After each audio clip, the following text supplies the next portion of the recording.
On to other news now. The Libyan dictator, Colonel Moamar Gaddafi, is defiantly refusing to step down. He's vowed to crush the country's popular uprising, threatening to conduct a house-to-house search for protesters before they're put to death.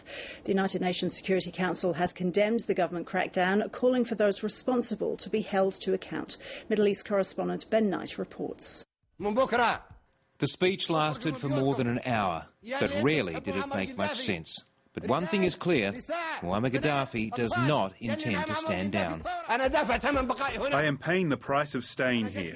My grandfather was the first martyr in Coms. I cannot bring shame to this great ancestry.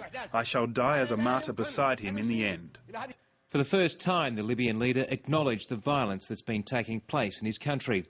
But he blamed it on America, Britain and young Libyans on hallucinogenic drugs. But there were also threats.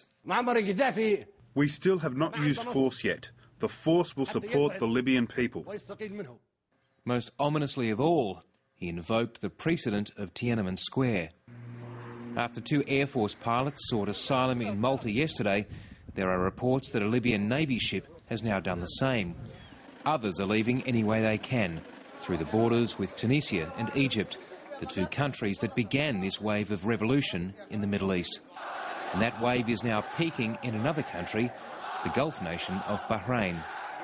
There have been anti-government protests here since last week, but on Tuesday, thousands upon thousands answered the call to make a decisive statement to the ruling family that's governed the country for 200 years. In a nation of not much more than 1 million people, this is a massive show of protest.